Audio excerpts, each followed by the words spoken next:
अब आपको गुर्दे में और पित्ते में पथरी यानी किडनी स्टोन या गैल ब्लैडर स्टोन होने पर नहीं है घबराने की जरूरत। शहर हैदराबाद में सालों से इस इलाज के लिए खानदानी सिलसिले से चला आ रहा है भरोसेमंद नाम।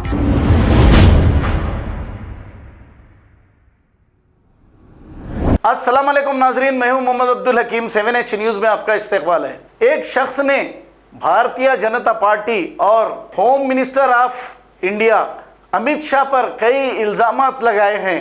आइए सुनते हैं इन्हीं की जुबानी। गृह मंत्री के पीछे बैठा था कल जो गिरफ्तार हुआ आतंकवादी, गृह मंत्री के साथ उसकी फोटो है। गृह मंत्री खुद सुरक्षित नहीं है, अगर उन्हें जानकारी नहीं थी तो ये बहुत हैरानी की बात है। मसूद अजहर ने उसको ट्रेन किया, JKLF का मेंबर था, municipal election ward number 33 Srinagar से भारतीय जनता पार्टी के टिकट पे लड़ता है। इससे बड़े उदाहरण कुछ मिल सकते हैं आपको किसी और पार्टी? भारतीय जनता पार्टी के लोग आतंकियों के साथ शामिल पाए गए। आतंकी भारतीय जनता पार्टी के सक्रिय सदस्य ध्रुव सक्सेना ISI के साथ जुड़ा हुआ पाया गया। कौन था ध्रुव Saxena? Office bearer Bharatiya Janata party. 2019 में बलराम सिंह, यह भी भारतीय जनता पार्टी का एक वर्कर, सतना से गिरफ्तार हुआ। कश्मीर में भारतीय जनता पार्टी की टिकट पर वह हथियार सप्लाई करता था आतंकवादियों को। तारिक अहमद मीर उसका नाम था। यह सब मीडिया ने क्यों नहीं चलाया, यह बहुत बड़ा सवाल है। हो सकता है कोई दबाव हो। राष्ट्र हित में दविंदर सिंह के खिलाफ जांच नहीं होनी चाहिए, यह LG लिख कर दे रहे हैं। बताइए कौन सा राष्ट्र हित है? यह किसका हित साध रहे हैं? सरेआम DSP दविंदर सिंह आतंकवादियों के साथ, हथियारों के साथ रंगे हाथों पकड़ा जाए, उसके बाद उसको आप सिर्फ नौकरी से बाहर कर दो और कहो इंक्वायरी की आवश्यकता नहीं है। अफजल गुरु ने DSP दविंदर सिंह का नाम कितनी बार लिखा है, वह भी आपको चलाना चाहिए। कश्मीर में ग्रामीणों ने एक आतंकवादी पकड़ा, वह भारतीय जनता पार्टी की IT सेल, माइनॉरिटी मोर्चा की IT सेल का प्रभारी निकला। ये राष्ट्रवादी अपने आप को कहते कैसे हैं? ये पहली बार नहीं हो रहा। लगातार एक के बाद एक उदाहरण आपको मैं बता सकता हूं जब भारतीय जनता पार्टी के लोग आतंकियों के साथ शामिल पाए गए या आतंकी भारतीय जनता पार्टी के सक्रिय सदस्य। ध्रुव सक्सेना से शुरू कीजिए। ध्रुव सक्सेना ISI के साथ जुड़ा हुआ पाया गया। कौन था ध्रुव Saxena? Office bearer Bharatiya Janata party.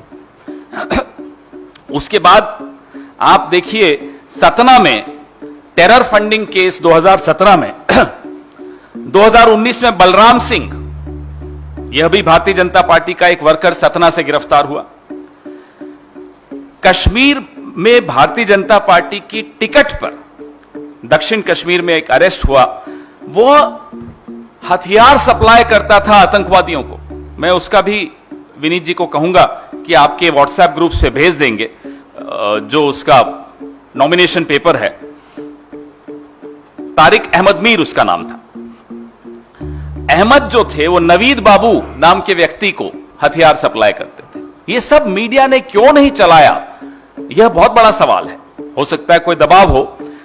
DSP Davinder Singh, उसका तो जो ऑर्डर LG ने निकाला उसमें लिखा कि we are satisfied that in the interest of the security of state it is not expedient to hold an inquiry in the case of Davinder Singh.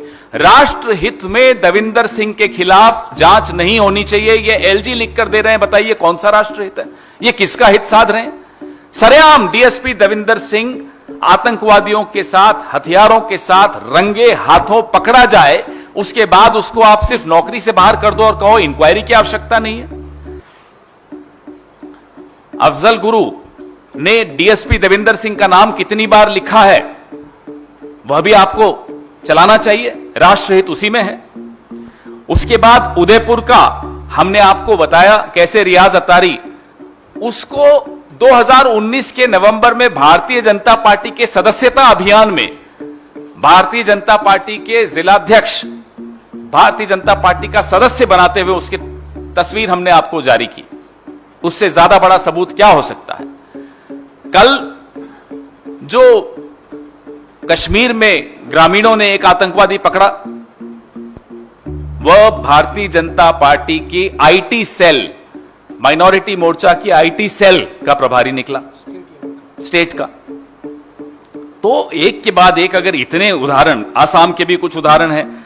अब एक मोहम्मद फारूक खान, एक कन्विक्टेड टेररिस्ट, मसूद अजहर ने उसको ट्रेन किया, जेकेएलएफ का मेंबर था, municipal election ward number 33 Srinagar से Bharatiya Janata party की टिकट पे लड़ता है। इससे बड़े उदाहरण कुछ मिल सकते हैं आपको किसी और पार्टी? ये राष्ट्रवादी अपने आप को कहते कैसे हैं? गलती हो जाए, एक आध कोई आपकी पार्टी में घुस गया हो, आतंकवादी निकले, चलो समझ में आता है, नहीं आपने ध्यान दिया होगा। गृह मंत्री के पीछे बैठा था कल जो गिरफ्तार हुआ आतंकवादी, गृह मंत्री के साथ उसकी फोटो है। गृह मंत्री खुद सुरक्षित नहीं है, अगर उन्हें जानकारी नहीं थी तो ये बहुत हैरानी की बात है। कल रविंद्र रैना के साथ उसकी फोटो जारी हुई।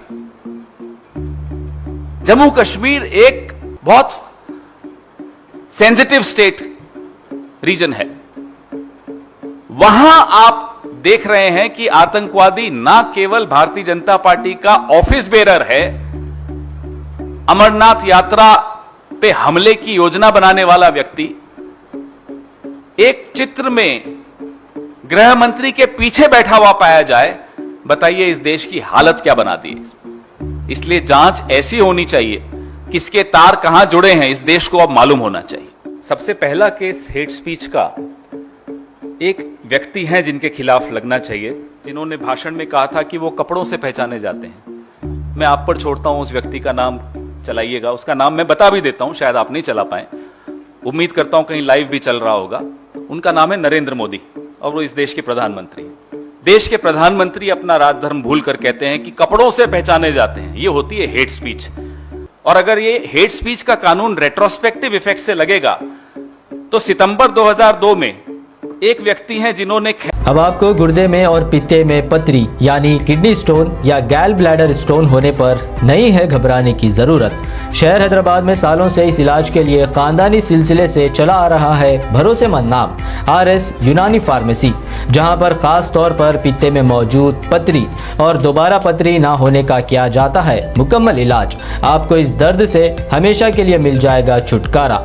No side effects, no operation. तशखीस करते हुए दवाएं की जाती है फराहम, तो देर ना करें, जल्द ही तशरीफ लाए। RS Unani pharmacy, Bahadurpura X road, opposite Canara bank, Hyderabad. मजीद तफसीलात के लिए रब्त करें 9390610436 पर। खबर है शहर की, खबर है गाँव की, खबर है सारी दुनिया की। 7H न्यूज पसंद आए तो लाइक कीजिए, शेयर कीजिए और सब्सक्राइब करना ना भूलें। 7H news.